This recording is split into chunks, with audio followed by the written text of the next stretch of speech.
The other day when I was doing a Google Hangouts with Nico Chosky, Barbarossa TFM, and Doom Rules, towards the end we were answering a bunch of questions. And one of the questions that was posed that I briefly answered, but I thought deserved a much more lengthy answer, and an answer that went into greater depth, was why is MGTOW content almost exclusively English? I say almost because there is some content that's not exclusively English, but it seems, if you were to take a gander at YouTube and the offerings that exist, that, yeah, most of the content is English speaking. And before I could jump right to an answer, or can jump right to an answer, I would need to explain the context for that. There's a reason for this. In the past, I've talked at length of the differences between, say, Europe, where I live, Northwestern Europe specifically, versus the United States, Canada, UK, Australia, New Zealand, etc. Never mind other countries such as the Far East, like South Korea, Japan, China, and so on. Places such as Canada and the United States in particular are epicenters for modern-day feminism, and they're also countries where feminism in its more militant variant, particularly second-wave feminism, really took much firmer root than it did in other countries. That were other countries that is to say, other countries tend to sort of follow on the heels of the United States and Canada in this regard, and of course the UK was there too. I shouldn't exclude the UK, and this continues to this day. The most batshit feminist-minded lunacy we tend to encounter in these countries, especially in Canada and the United States. Most recently, I covered this bizarre story of catcalling signs being bolted into public property, effectively, in New York City, as if this were once again legal and legit. It's not, and it's just insane. And then we have the instance of the gentleman in Canada, in Ontario, who criticized someone, disagreed with someone, and possibly faced jail time for this. These things are abnormally bizarre, these kinds of things that are occurring. And so when we look for lunacy and absolute extremism as far as feminism is concerned, we generally tend to find them in places such as Canada and the United States, followed not too distantly by the UK and Australia. After all, Australia did ban the selling of GTA 5, as far as I know, in certain, I think it was in Walmart, I don't recall the exact story. So there's a context for the kinds of things that came to be. Now, in order to understand the MGTOW YouTube phenomenon, you have to understand the evolution of my friend Barbarossa, who was arguably the first real MGTOW content producer on YouTube, who's been around since roughly 2009, so give or take 6 years, his first material. He came at it from the position of having been a student, right? He was a student in American University in the context of what we've come to know as the feminist ground zero. American University, feminists are everywhere, everything's PC, so on and so forth. And you can understand how this sort of might not have jived with him particularly well. There are no secrets here. Everyone knows Barbarossa is Hispanic. He came from a traditionalist Catholic Hispanic background. And rubbing shoulders with essentially lunatic feminism got him to think about things. And you can also see the personal evolution he's undergone over the years from someone who was raised in a very traditional Catholic subculture to the thinker he's become today. It's an interesting, I think, fascinating and very encouraging thing to observe as he moved from one mode of thought over the years, gradually to where he's here to this day. And this all occurred in the context of the American Feminist University. So you have Barbarossa here. That was the inception of Barbarossa. He felt the need to speak out about this, probably in the first instance for himself, and then moving on for other men to make them aware. Some of his most popular videos revolve around exchanges he had with fellow students at the time when he was studying chemistry, etc. And they're very insightful, very interesting, and it gives you great depth in what was happening. And I would argue this is just one, even though he was the first prominent MGTOW YouTuber in this sense, this is just one example of the kind of environment that could give birth to a MGTOW of the tremendous proportions of Barbarossa, or really of anyone for that matter, in a sense, because the degree of lunacy and extremism that is represented in the United States and Canada and the UK and these English-speaking countries, the Anglosphere, is rather insane if you actually think about it. I've been over this before. I've talked about it before. An American getting into an elevator, American man getting into an elevator with a lone woman faces a real risk. In fact, it's probably wise not to do that. It's probably in his best interest to take the stairs if it's not too extreme, or to wait for the elevator to come back down when there are more people or he's by himself. In Germany, very few people would be bothered by this. In Germany, most men would not really think too much about this. And the same would be the case in the Netherlands and so on and so forth. I've actually tried to dig a bit in the context of Germany, which I'm most familiar with, and I'll also talk to a Dutch friend of mine. And you'd really, really have to dig deeply to find anything resembling the kind of lunacy we've come to know in the United States and Canada and UK. I mean, in the Anglosphere, henceforth the Anglosphere. Things are just a lot more mild here, and it's been theorized, at least, that it's just a question of time. Which is to say, I've had several conversations with German people, and most of them told me they think it's just a matter of time, that the state of affairs as we've come to know it in the United States, in the Anglosphere, in 10, 15, maybe max 20 years, that's going to be the way Germany is. I mean, who knows? Possibly. I've heard similar predictions for the Netherlands. We don't really know, but I know it's quite tame in Europe by way of comparison. With the exception of India. India has a colonial history related to the UK. Who knows if it's related to that? Maybe it's related to the Hindu traditions. Once again, you have two official languages in India, Hindi and English. Maybe that's somehow related, has something to do with it. But India's gone, fem-Nazi, fem-bat crazy. And we know that. But the other Asian countries tend to be far more mild. Sure, there are other phenomena that we can observe, but that intense lunatic feminist presence that we've come to know in the Anglosphere and in India, which arguably is part of the Anglosphere in some sense, seems to be strangely absent in the context of other Asian countries, not to that degree.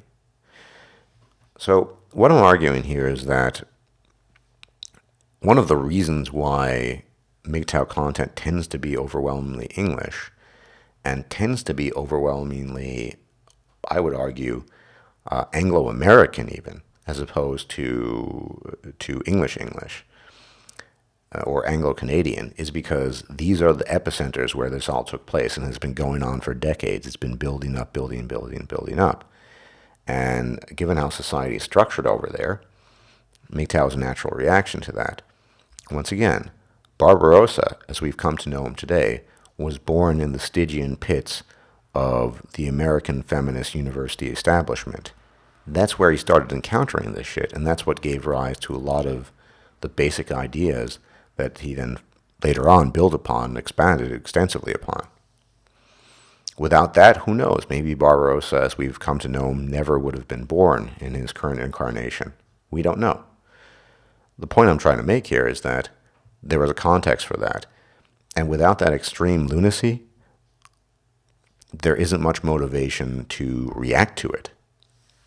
And I think ultimately the relationship of MGTOW, however distant it might be, is one that has a relation, a cause and effect to how extreme the feminism of a particular country is, how much social pressure it exerts, how much influence it exerts, and so on and so forth, right? That's what I'm getting at here. Here in Germany, there definitely is a dearth of German content, and I've considered starting a German channel, not anytime soon, maybe next year. And if people were interested, I would do that. But I think I have a bunch of German subscribers, but most of them watch my content in English and seem to understand that. However, I would be very willing if there were enough people interested in producing exclusively German-speaking MGTOW content on a separate channel that might be basically a mirror, not a mirror channel of my current channel, but something like Der Denkende Affe or something like that, which means, the Thinking-Ape in German. Der Denkende Affe auf Deutsch. Deutschsprachiger MGTOW-Inhalt. No?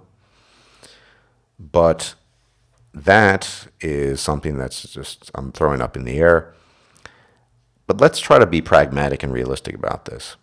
Instead of complaining about just a lack of English-speaking content, let's talk about the language that would most serve MGTOW needs in this context, and I think it's Spanish. Now, it's funny I say that because my Spanish is crap. The languages I speak best are French, German, and English. But I tell you why I see the need, and it has something to do with the context of what I just talked about, Barbarossa's context.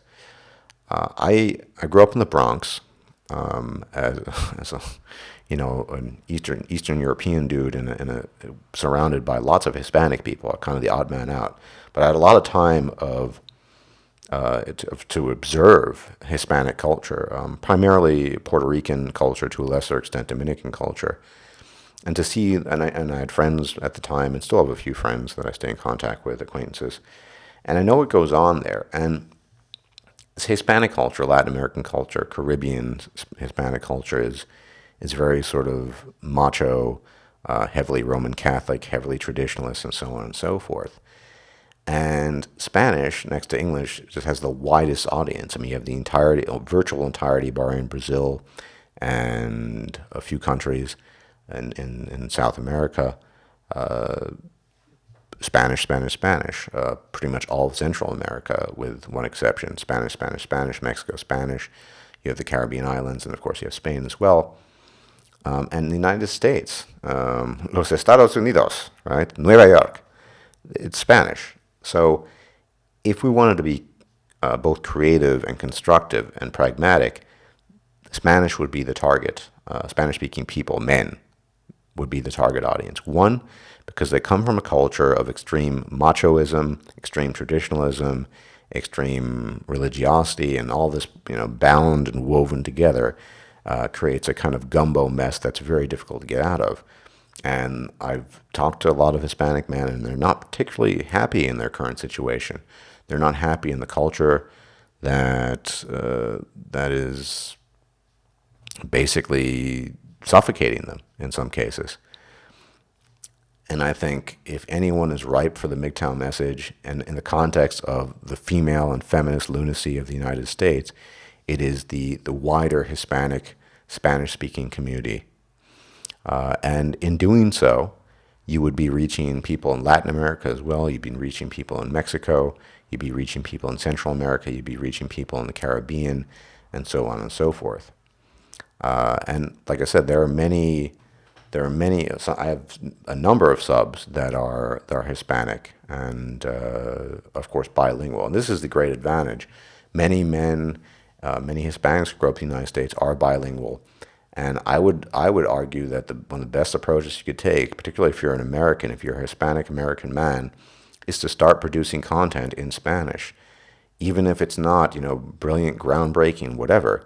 But if we're going to expand MGTOW in a sensible sense, in a way that makes sense, I think reaching out to the Hispanic community is a really good way of doing it, because of the cultural background that men are sort of enmeshed in and immersed in. They're kind of stuck there. It's not particularly healthy for them.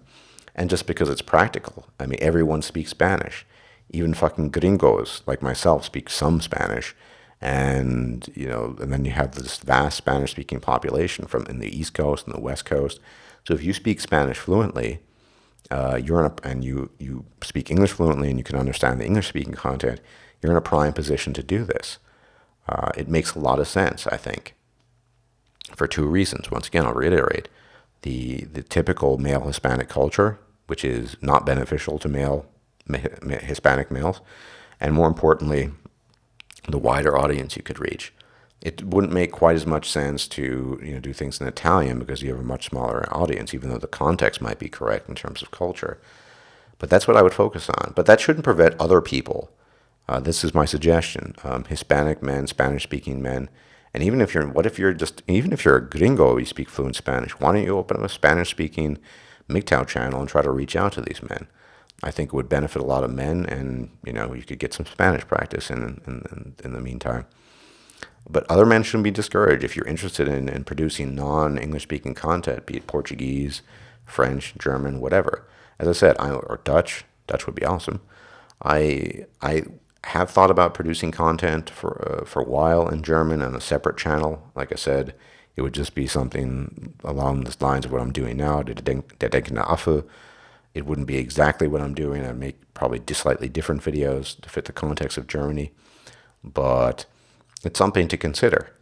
But you always need a context, and frankly speaking, at least in continental Europe, the powder keg that gave rise to the feminist lunacy we routinely hear about, from bolting signs into telephone poles about catcalling to getting people thrown in jail for disagreeing with you, to constant false rape accusations, to the highest divorce rate in the world, which is in the United States. I mean, you have fertile grounds for the creation of a Barbarossa and for a larger MGTOW community, because without Barbarossa, arguably the current MGTOW community just wouldn't exist, including myself. Without him, my channel wouldn't exist. But a couple of final points. Yeah, the Anglo-American, actually Hispanic-American community could be probably the next big focus of MGTOW. I think it'd be really important. Frankly, I mean, Barbarossa speaks Spanish. It's his first language. If he had the time, and I don't think he does, he can make videos in Spanish. But I think that's a really important service that someone could do for men, because of the unique cultural background of Hispanic men, and because Spanish is just spoken everywhere. So it would just make sense. They don't call it Los Estados Unidos, and they don't call my hometown Nueva York for no reason, right? There's a reason for that. It's huge. So, and you would reach so many other people in Latin America and Central America and the Caribbean, and for that matter in Spain as well. Something to consider. But like I said, why isn't there the MGTOW content in these other languages? There's no background for it. You need the extreme feminist lunacy to push people to the edge in order to get the brain juices going, in order to create this sort of content, and the context just isn't there. Not yet. It might be in the coming years. Who knows? All right. That's all I have to say on the matter. If anyone wants to contact me with ideas they have concerning this, I don't speak Spanish very well, but if you are a native speaker of Spanish and want to at least talk to me or consult me about how you might want to go about this, send me a PM. I'd be happy to talk to you about it, because I really do think that's probably the next area of men that, as far as languages are concerned, that we could talk to and target Spanish-speaking men, not just in the United States, but in the wider Latin American world. So everyone, thanks for watching, and take care, and bye-bye.